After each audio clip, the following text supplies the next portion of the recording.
അറിയാമല്ലോ 15 വർഷക്കാലമായിട്ട് ജനങ്ങൾക്ക് എൻ്റെ നിലപാട് എല്ലാ വിഷയത്തിലും അറിയാം. ഞാൻ സർക്കാർ മന്ത്രിയായിട്ടും ഞാൻ സാധാരണ പ്രതിപക്ഷ MP ആയിട്ടും ഞാൻ എടുത്ത നിലപാടുകളൊക്കെ മാധ്യമത്തിലുണ്ട്, യൂട്യൂബിലുണ്ട്. ഞാൻ ഈ വിഷയത്തെക്കുറിച്ച് പ്രസംഗിച്ചതുമല്ല യൂട്യൂബിൽ കാണാം. നിങ്ങൾക്കറിയാം, ഞാൻ ഒരു വർഗീയതയെക്കുറിച്ച് സംസാരിക്കുന്ന ആളല്ല. ഒരു വർഗത്തിന് വേണ്ടി വർഗീയത ബാധിക്കാനോ അല്ലെങ്കിൽ വർഗീയ പ്രീണനം ചെയ്യാനും കൂടിയല്ല ഞാൻ ആരെയും ഇങ്ങനെ കാണുന്ന കാര്യങ്ങളല്ല. എനിക്കൊരു കാര്യം നിങ്ങളോട് എല്ലാവരോടും പറയാനുണ്ട്. വേറെ ആരും എന്ത് പറഞ്ഞാലും ഒരിക്കലും മറക്കരുത്, ഈ തെരഞ്ഞെടുപ്പ് ഭാരതത്തിൻ്റെ ഭാവിയെക്കുറിച്ചൊരു തെരഞ്ഞെടുപ്പാണ്. ആരാണ് ഈ രാജ്യത്തെ ഭരിക്കാൻ പോകുന്നത്, ഏത് നിലപാടോടും ഏത് വിശ്വാസത്തോടും ഭരിക്കാൻ പോകുന്നത്? എല്ലാവരെയും കൂട്ടിക്കൊണ്ടുവന്ന രാഷ്ട്രീയമാണോ നിങ്ങൾക്ക് വേണ്ടത്, അതോ നമ്മുടെ രാജ്യത്തിൽ ഒരു മതം, ഒരു നേതാവ്, ഒരു ജാതി, ഒരു ഭാഷ, അങ്ങനെ ഒരു ഭരണമാണോ വേണ്ടത്? ഇതാണ് പ്രധാനപ്പെട്ട ചോദ്യം. അവസാനത്തിൽ നമ്മുടെ ഇവിടെ കേരളത്തിൽ 20 സീറ്റ് ആഗ്രഹിക്കുന്നത് ഡൽഹിയിൽ പോയിട്ട് BJP സർക്കാരിനെ മാറ്റാൻ വേണ്ടിയിട്ടാണ്. അങ്ങനെയാണ് ഞങ്ങൾ ഇറങ്ങിയിരിക്കുന്നത്.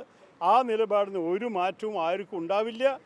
നമ്മൾ ഈ കാര്യത്തിൽ മറ്റേ രീതിയിൻ്റെ വർഗീയ സംസാരം ആവശ്യമില്ല എന്നാണ് ഞാൻ നിങ്ങളോട് നേരിട്ട് പറയുന്നത്. എൻ്റെ നിലപാടിനെക്കുറിച്ച് ആൾക്കാർക്ക് വല്ല സംശയം ഉണ്ടെങ്കിൽ മിണ്ടാണ്ട് യൂട്യൂബിൽ കയറി എൻ്റെ പ്രഭാഷണം കേട്ടാൽ മതി. അത്രയേ ഉള്ളൂ. നമസ്കാരം. അല്ല, ഞാൻ ഈ വിഷയത്തിൽ ഞാനും ചർച്ച ചെയ്തിട്ടുണ്ടായിരുന്നു. പറഞ്ഞാൽ എൻ്റെ അഭിപ്രായമാണ് നമുക്ക് കുറച്ച് കൂടുതൽ വനിതാ സ്ഥാനാർത്ഥികൾ ആവശ്യമുണ്ടെന്ന്. പാർട്ടി നേതൃത്വം പറയുന്നതിനും അർത്ഥമുണ്ട്. കാരണം ഈ തവണ നമുക്ക് സിറ്റിംഗ് MP ഭൂരിപക്ഷത്തിനെ വീണ്ടും റിപ്പീറ്റ് ചെയ്യണമെന്നൊരു ആവശ്യം വന്നപ്പോൾ അത് ദുർഭാഗ്യത്തോടെ എല്ലാവരും പുരുഷന്മാരായി പോയി. അതായിരുന്നു പ്രശ്നം. അല്ലെങ്കിൽ പ്രിൻസിപ്പിൾ നോക്കുകയാണെങ്കിൽ മഹിളാ സ്ഥാനാർത്ഥികൾ നമ്മൾക്ക് ആവശ്യമുണ്ട്. ഒരു കാര്യം നമ്മൾ ചൂണ്ടിക്കാണിക്കാൻ സാധിക്കുന്നത്, രാജ്യസഭയിൽ നമുക്ക് ഒരു സീറ്റ് ഉണ്ടായപ്പോൾ അതൊരു മഹിളയ്ക്കാണ് കൊടുത്തിരിക്കുന്നത്.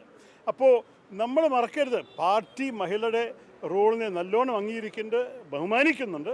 പക്ഷേ ഈ തവണ ഈ ലിസ്റ്റിൽ വരാത്തത് അത് നമ്മൾക്ക് സങ്കടം പറയാം. പക്ഷേ ഈ കാര്യത്തിൽ എന്തായാലും നമുക്ക് ഇലക്ഷൻ ജയിക്കണം. വരാൻ പോകുന്നതിൽ എല്ലാവരും മനസ്സിലുള്ളൊരു വിഷയമാണ്. എനിക്ക് തോന്നുന്നു നിയമസഭയിൽ നമ്മൾ കുറച്ചും കൂടി മഹിളാ സ്ഥാനാർത്ഥികളെ കാണേണ്ടി വരും. ഇത് ജനങ്ങളുടെ ആവശ്യമാണ്, സമൂഹത്തിൻ്റെ ആവശ്യമാണ്. പക്ഷേ ഇപ്പോഴത്തെ ഈ സാഹചര്യത്തിൽ മാത്രം നടന്നില്ല എന്നേ ഉള്ളൂ.